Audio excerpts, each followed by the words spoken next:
तो बच्चों कैसे हैं आप सब। बहुत बहुत स्वागत है आपका आज की इस वीडियो में। आज का ये वीडियो क्लास 12th के बच्चों के लिए बहुत ज़्यादा खास होने वाला है, क्योंकि आज की इस वीडियो में हम लोग देखने वाले हैं क्लास 12th का जो पॉलिटिकल साइंस सब्जेक्ट है आपका, इसका जो चैप्टर नंबर 6 है हमारा पर्यावरण और प्राकृतिक संसाधन, ये वाला जो चैप्टर है हमारा, इस चैप्टर को आज की इस वीडियो में हम लोग देखने वाले हैं। मैं बहुत आसान तरीके से आपको ये चैप्टर समझाने का प्रयास करूंगा। बस आप सभी बच्चों से एक रिक्वेस्ट है कि इस वीडियो को ज़्यादा से ज़्यादा लाइक कीजिएगा। जितना ज़्यादा आप इस वीडियो को लाइक करेंगे उतना ज़्यादा हमारा मोटिवेशन बढ़ता है और वीडियोस को बनाने के लिए, ठीक है। और इससे पहले मैंने पॉलिटिकल साइंस के और भी चैप्टर्स की वीडियो बना दी है, आपका नया सिलेबस जो आया 2023-24 का इस सेशन के बच्चों के लिए। तो अगर अभी तक आपने उन वीडियोस को नहीं देखा है तो जरूर जा करके देखिएगा, ठीक है। मैं आपको क्या करूंगा कि जो प्लेलिस्ट का लिंक होता है वो डिस्क्रिप्शन में प्रोवाइड करवा दूंगा, तो उस पर जैसे ही आप क्लिक करेंगे तो जितनी भी मैंने वीडियोस बनाई है आपके लिए क्लास 12 का जो हमारा पॉलिटिकल साइंस सब्जेक्ट है, इसका नया सिलेबस का, वो सारा आपको उस प्लेलिस्ट में देखने को मिल जाएगा। तो उस पर क्लिक करके उन सभी वीडियोस को जरूर देखिएगा।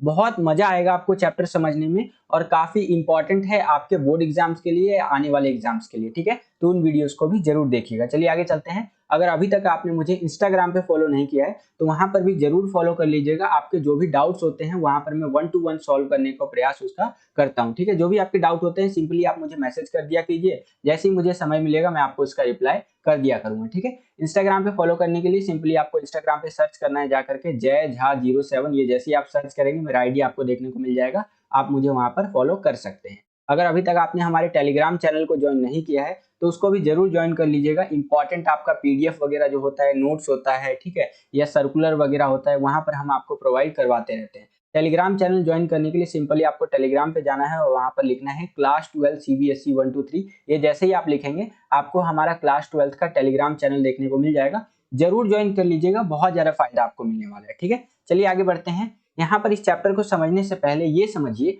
कि पर्यावरण का अर्थ क्या होता है, क्योंकि ये पूरा चैप्टर पर्यावरण के ऊपर ही बेस्ड है हमारा। तो ये हमें पता होना चाहिए कि पर्यावरण का अर्थ होता क्या है भैया। तो अगर एकदम आसान शब्दों में मैं आपको बताने का प्रयास करूं तो पर्यावरण का मतलब होता है हमारे चारों तरफ का वह प्राकृतिक आवरण जो हमें सरलता पूर्वक जीवन यापन करने में मदद करता है, वह पर्यावरण कहलाता है। ये बिल्कुल बेसिक डेफिनेशन मैंने आपको बताई है पर्यावरण की, ठीक है, जो पहली क्लास के बच्चों को भी पता होना चाहिए और होता भी है, जाहिर सी बात है। जो प्राइवेट वगैरह में पढ़ते हैं उनको तो खास करके पता होता है। तो यहाँ पर ये चीज आपको हमेशा याद होना चाहिए। अगर एक नंबर के क्वेश्चन में आ जाता है, ये पूछ लेता है कि पर्यावरण का अर्थ बताइए, तो सटीकता से आपको ये जवाब लिख देना है कि हमारे चारों तरफ का वह प्राकृतिक आवरण जो हमें सरलता पूर्वक जीवन यापन करने में मदद करता है, वह पर्यावरण कहलाता है, ठीक है। आई होप कि इतना आपको क्लियर हो गया होगा। चलिए आगे चलते हैं। अब हम लोग समझते हैं कि पर्यावरण से संबंधित चिंताएं क्या क्या है हमारी धरती के ऊपर, हमें क्या क्या चिंताएं देखने को मिलती है पर्यावरण को। जो पर्यावरण को लेकर के मुख्य चिंताएं कह लीजिए या चुनौतियां कह लीजिए है, वो मैंने यहाँ पर लिख दिया है। आप वीडियो को पॉज करके पढ़ सकते हैं, बाकी मैं इनको ना आपको समझाने का प्रयास करता हूँ। सबसे पहले तो भैया बढ़ता हुआ प्रदूषण, ये पूरी दुनिया के लिए ना बहुत बड़ी चिंता है इन्वायरमेंट को लेकर के, यानी कि पर्यावरण को लेकर के, कि जैसे जैसे प्रदूषण बढ़ रहा है ना, इंसानों का धरती पर रहना जो है ना वो दूभर होता जा रहा है। मतलब इंसान धरती पर रह नहीं पाएगा अगर ऐसे ही प्रदूषण बढ़ता रहा तो। चाहे आपका यहाँ पर वायु प्रदूषण हो गया, जैसे आप यहाँ पर देख सकते हैं कार वगैरह से जो धुआं निकल रहा है, ये क्या है, ये वायु प्रदूषण का ही तो कारण है। इतना सारा ये जो धुआं निकलता है इस तरह से, इससे क्या होता है, वायु प्रदूषण होता है। या फिर आपका जल प्रदूषण हो गया, जैसे नदियां वगैरह जो बहती हैं उसके अंदर हम अनावश्यक रूप से जो कूड़ा कचरा डाल देते हैं, तो ये क्या है, ये सारा चीज कारण बनता है आपका जल प्रदूषण का। तो अगर हम लोग पर्यावरण की चिंताओं में बात कर रहे हैं तो प्रदूषण एक मुख्य समस्या है, आप यहाँ पर लिख सकते हैं। उसके आगे आप यहाँ पर क्या लिख सकते हैं, वैश्विक ताप में वृद्धि जो हो रहा है, ग्लोबल टेम्परेचर जो बढ़ रहा है हमारा, ये भी एक बहुत बड़ी चुनौती है पूरी दुनिया के लिए। क्यों भैया, ये क्या है, इसको थोड़ा सा समझिए। देखिए हमारी जो धरती है, भगवान ने हमें हमारी धरती बहुत अच्छे से बना करके दी, बोला कि भैया आप इंसान लोग रहिए, मस्त खाइए पिए और मौज कीजिए। लेकिन क्या है भैया, हम लोग क्या कर रहे हैं, ज्यादा से ज्यादा फैक्ट्री लगा रहे हैं। अब ज्यादा से ज्यादा फैक्ट्री लगाने से क्या होगा, उस फैक्ट्रियों के अंदर से निकलता है धुआं। अब धुआं निकलने से क्या होता है कि जो आपका धरती है वो गर्म होता जाता है। उससे क्या होता है, देखिए धुआं निकल करके ना इस तरह से इकट्ठा होता है। अब फिर सूरज से जो आपका यहाँ पर किरणें आता है, प्रकाश आता है, वो रिफ्लेक्ट होकर के बाहर नहीं जा पाता है, धरती उसको ना ऑब्जर्व करके रख लेता है। जिससे क्या होता है, वैश्विक ताप आपका बढ़ता जा रहा है, धरती जो है एक आग के गोले के अंदर कन्वर्ट होता जा रहा है, जो कि पूरी दुनिया के लिए ना एक चिंता का विषय है, ठीक है। और पर्यावरण की चिंताओं में बात करें तो इस चीज को भी आप लिख सकते हैं। तो आई होप कि इतना आपको समझ में आ गया होगा। आगे चलते हैं। देखिए अगला जो पर्यावरण की चिंता है आप लिख सकते हैं ओजोन परत में ना लगातार छेद होता जा रहा है। ये पर्यावरण की चिंताओं में ना बहुत ज्यादा इंपॉर्टेंट है, इसको थोड़ा सा समझने का प्रयास कीजिए। और ओजोन परत होता क्या है इसको भी थोड़ा सा समझिए, क्योंकि कई सारे बच्चों को तो यही नहीं पता कि ओजोन परत होता क्या है। देखिए जो हमारी धरती है, धरती का आपको पता होगा हमारा एक वायुमंडल है, इस तरह से आपने क्लास 10th 11th में पढ़ा होगा। इस तरह से हमारा एक वायुमंडल है जो कि धरती का आसपास एक पतली सी परत है जो हमें घेरे हुए है, ठीक है। उसी में आपका एक परत आता है ओजोन परत, जिसको इंग्लिश में आप ओजोन लेयर बोलते हैं।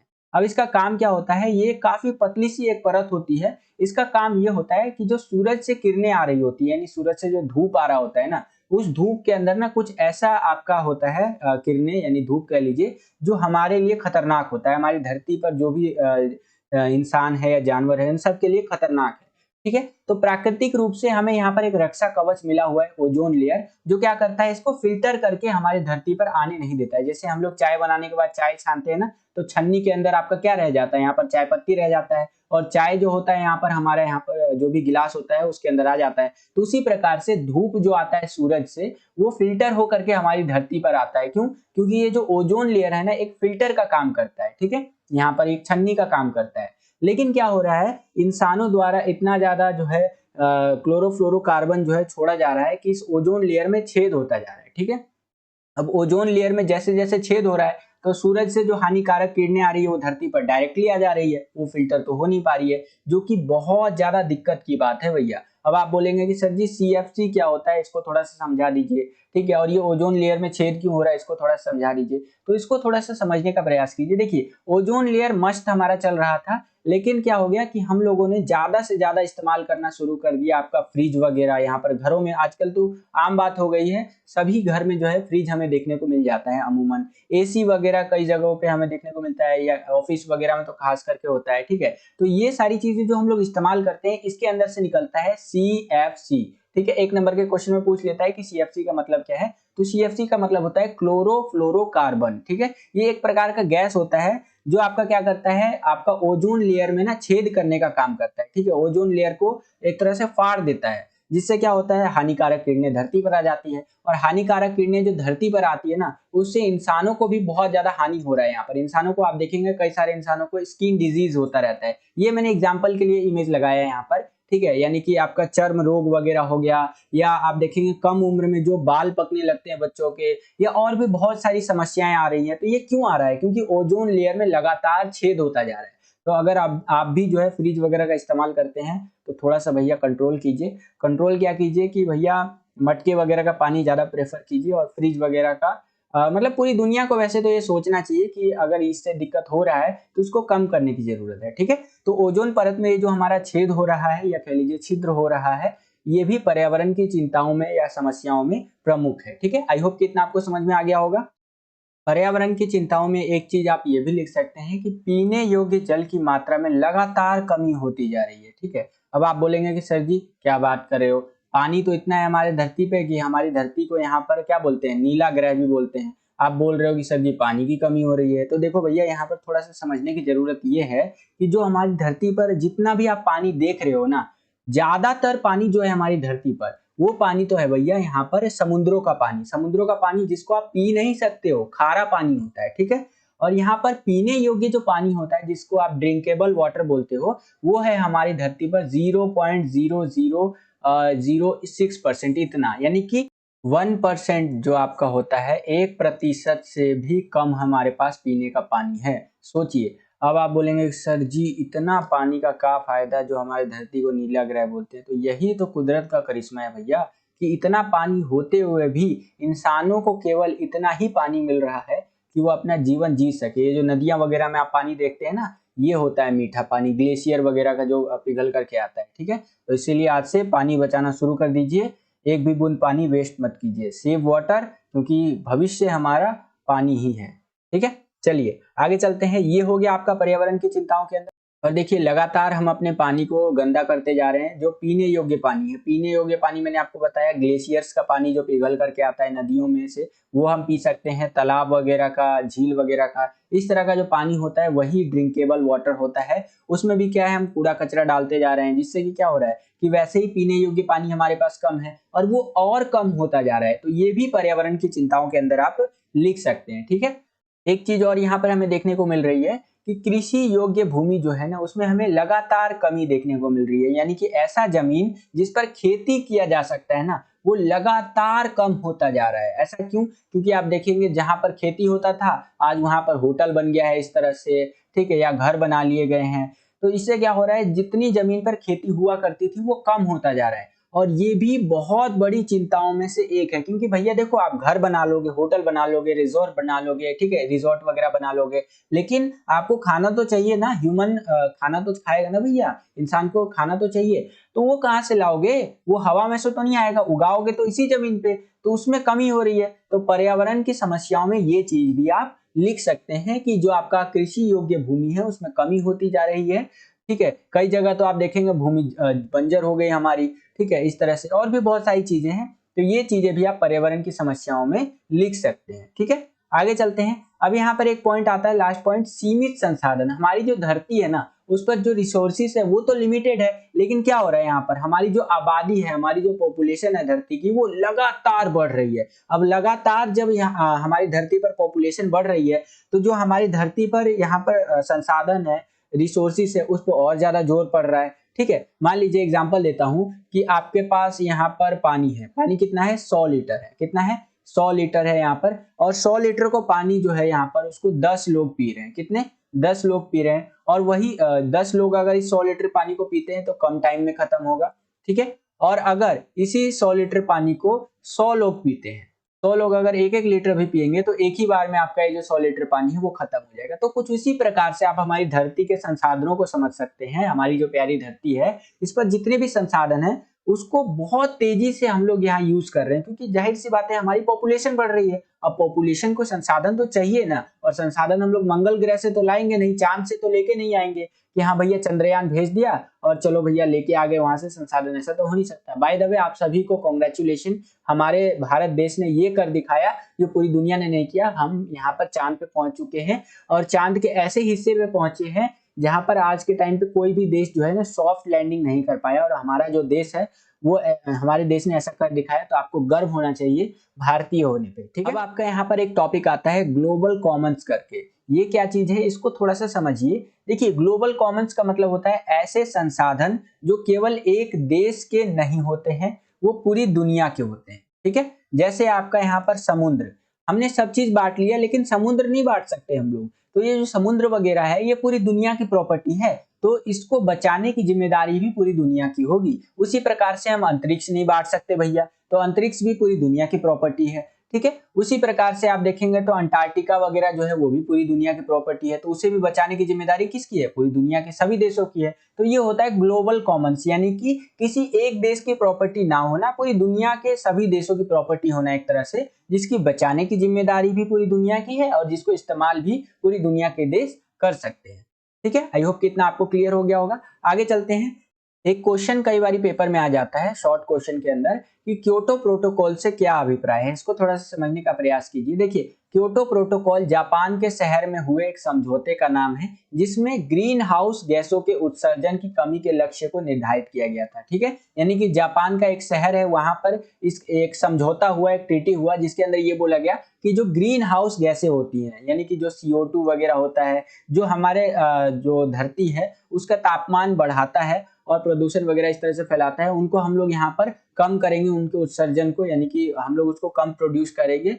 और एक तरह से लक्ष्य निर्धारित किया गया कि हम अपने इन्वायरमेंट को कैसे बचा सकते हैं ग्रीन हाउस गैसों को कम करके। ठीक है, तो ये आपका है क्योटो प्रोटोकॉल, और कई बार पेपर में आ जाता है, इंपॉर्टेंट क्वेश्चंस के अंदर आप इसको शामिल कर सकते हैं। कई सारे बच्चे एक चीज पूछ रहे थे कमेंट सेक्शन में कि क्या सर जो आप चीजें बताते हो उसको एज ए नोट्स हम लिख सकते हैं अपनी नोटबुक में? तो बिल्कुल लिख सकते हो। आप इसको आसान तरीके से नोट्स बना करके लिख सकते हो। मैंने वैसे जितना आसान हो सकता था मेरे से आसान तरीके से मैं आपको समझाने का प्रयास करता हूँ, और इन्हीं चीजों को आप डायरेक्टली भी अपनी नोटबुक में लिख सकते हो। इससे ये होगा कि फ्यूचर में जब भी आपको ये चैप्टर पढ़ना होगा तो सीधा अपने नोट्स निकाल करके देखिएगा, आपको इजीली आपको ये जो चैप्टर है वो समझ में आ जाएगा, आपको दोबारा से किताब वगैरह पढ़ने का जरूरत नहीं पड़ेगा। और एनसीईआरटी का जो कंक्लूजन होता है, एक तरह से निचोड़ होता है ना, वही हम बताने का प्रयास करते हैं। मान लीजिए कि 4 आपका केला है, ठीक है, इस तरह से केला बनाना, मेरी ड्राइंग बहुत खराब है भाई, तो मैं जस्ट एग्जांपल के लिए बता रहा हूँ। 4 केला है आपके पास, ठीक है। अब 4 केला आप डायरेक्ट खा लीजिए या उसका जूस बना करके पी लीजिए, जूस बना करके पिएंगे तो आसानी होगा। तो उसी प्रकार से अगर आप एनसीईआरटी के चैप्टर्स को पढ़ेंगे तो थोड़ा सा मुश्किल होगा आपको पढ़ने में, और वही चीज हम आपको सरल तरीके से यहाँ पर जो है कि पीपीटी बना करके और वीडियोस बना करके देने का प्रयास करते हैं, ठीक है। तो यहाँ से आप देख सकते हैं और अपने पेपरों की तैयारी कर सकते हैं बच्चों, ठीक है। इसी बात पे वीडियो को ज्यादा से ज्यादा लाइक कीजिएगा, जितना ज्यादा वीडियो को लाइक करते हैं उतना ज्यादा हमारा मोटिवेशन बढ़ता है और वीडियोस को बनाने के लिए। चलिए आगे चलते हैं। अब यहाँ पर देखिए बच्चों, एक टॉपिक है आपका साझी संपदा भिन्न भिन्न जिम्मेदारियों को लेकर के। इसके ऊपर क्वेश्चन भी बन जाता है कि साझी संपदा और भिन्न भिन्न जिम्मेदारियों से आप क्या समझते हैं, विस्तार से वर्णन कीजिए इस तरह से। तो 6 नंबर का क्वेश्चन जो है बन जाता है कई बारी, या कई बारी 4 नंबर का क्वेश्चन भी बन जाता है। तो मैंने अभी जो आपको ग्लोबल कॉमन्स बताया वो इंग्लिश में था, हिंदी में आप उसको साझी संपदा ही कह सकते हैं। यानी कि ऐसी चीजें जो पूरी दुनिया की प्रॉपर्टी है, जैसे आपका समुद्र हो गया, हवा हो गया, आपका अंतरिक्ष हो गया, अंटार्कटिका हो गया, ये सारी चीजें जो है ना पूरी दुनिया की प्रॉपर्टी है, और पूरी दुनिया को इसको यूज भी करना है और इसकी सुरक्षा भी करनी है। यही आपका साझी संपदा होता है, ठीक है। तो साझी संपदा की सुरक्षा को लेकर के भी विकसित देश जो होते हैं और विकासशील जो देश होते हैं उनके बीच में ना अलग अलग मत, अलग अलग राय देखने को मिलता है, ठीक है। जैसे मैं आपको एग्जाम्पल के लिए बताता हूँ, जो विकसित देश है यहाँ पर वही सारी चीजें लिखी हुई है, मैं आपको उसको सरल तरीके से बता देता हूँ, बाकी आप वीडियो को पॉज करके भी पढ़ सकते हैं। जो विकसित देश होते हैं ना, वो ये बोलते हैं कि देखो भैया, हम यहाँ पर ये एक रूल बनाते हैं कि सभी को मिल करके जो ये वायु प्रदूषण हो रहा है इस तरह से सभी को मिल करके इक्वली काम करना है, और बराबरी करके हमें क्या करना है, वायु प्रदूषण को कम करना है। यानी कि मैं अगर 2% योगदान दे रहा हूं अपनी तरफ से, तो आपको भी 2% योगदान देना है। सभी देशों के ऊपर ये लागू होगा, ठीक है। ये एग्जाम्पल के लिए बता रहा हूँ। लेकिन यहाँ पर जो विकासशील देश है, जैसे भारत जैसे जो देश है, पाकिस्तान हो गया आपका, बांग्लादेश हो गया, ये जो देश है ये क्या बोलते हैं विकसित देशों को, मान लीजिए अमेरिका वगैरह हो गया या यूरोप के देश हो गए जो विकसित हो चुके हैं, उनको बोलते हैं कि आप जो अभी विकसित हुए हैं वो विकसित कैसे हुए हैं, पर्यावरण को प्रदूषित करके ही तो हुए हैं। जब से आपका यहाँ पर इंडस्ट्रियलाइजेशन हुआ है, ठीक है, तो ये सब करके आप विकसित हो गए आज के टाइम पे, और आप अब बोल रहे हो कि चलो बराबरी का हिस्सा बांटते हैं, आप भी उतना ही कंट्रीब्यूट करो जितना हम कंट्रीब्यूट करके और पर्यावरण को बचाते हैं। ऐसा थोड़ी ना चलेगा। हम जब विकसित हो रहे हैं, अभी तो हम विकासशील देश है, डेवलपिंग कंट्री है, हम विकसित हो रहे हैं, जाहिर सी बात है प्रदूषण फैलेगा ही फैलेगा। तो आप क्या चाहते हो कि हम विकसित ही ना हो, विकासशील देश ही रह जाए, ठीक है। तो इस चीज को लेकर के ना मतभेद देखने को मिलता है, इसीलिए विकासशील देशों को छूट दी गई है। भारत जैसे देश, पाकिस्तान हो गया, बांग्लादेश हो गया, और भी बहुत सारे जो विकासशील देश है उनको छूट दी गई है, ठीक है। तो वही सारी चीजें यहाँ पर बताई गई है कि आपका साझी संपदा जो होता है उसके सुरक्षा के संबंध में अलग अलग जिम्मेदारियां हैं। यहाँ पर एक जैसी जिम्मेदारी नहीं होती है सभी देशों की कि हाँ विकासशील देश और विकसित देशों की एक जैसी जिम्मेदारी है, नहीं, सबकी अलग अलग जिम्मेदारी है। जो विकसित देश है उनकी ज्यादा जिम्मेदारी है, जो विकासशील देश है उनकी कम जिम्मेदारी है, ठीक है। तो वही सारी चीजें यहाँ पर लिखी गई है, वीडियो को पॉज करके आप पढ़ सकते हैं बच्चों। आई होप कि आपका क्लियर हो गया होगा ये वाला टॉपिक।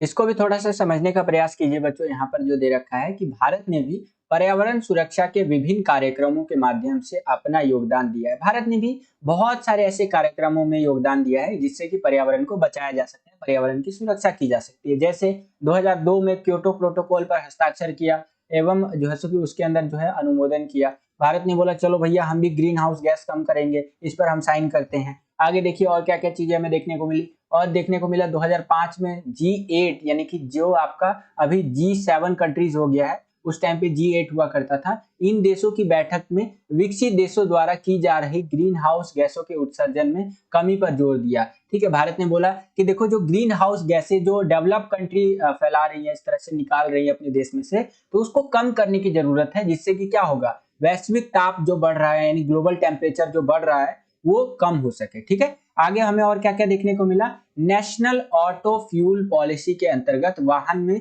स्वच्छ ईंधन का प्रयोग यहाँ पर किया जाए। भारत ने बोला कि हम चलो भैया एक पॉलिसी बनाते हैं, नेशनल ऑटो फ्यूल पॉलिसी। इसके अंतर्गत क्या है, जो गाड़ियां होती हैं उसके अंदर साफ ईंधन, ठीक है, अच्छा फ्यूल का इस्तेमाल हम लोग करेंगे। उसके बाद और क्या क्या चीजें देखने को मिली, 2001 में ऊर्जा संरक्षण अधिनियम पारित किया। ये एक नियम जो है 2001 में लेके आया भारत, ठीक है, यानी हमारा देश। 2003 में बिजली अधिनियम में नवीकरणीय ऊर्जा के इस्तेमाल को बढ़ावा दिया, जैसे सोलर एनर्जी पे ज्यादा फोकस किया कि हाँ सोलर एनर्जी जो होता है इसका इस्तेमाल ज्यादा से ज्यादा करना चाहिए। भारत में बायोडीजल से संबंधित एक राष्ट्रीय मिशन पर कार्य चल रहा है।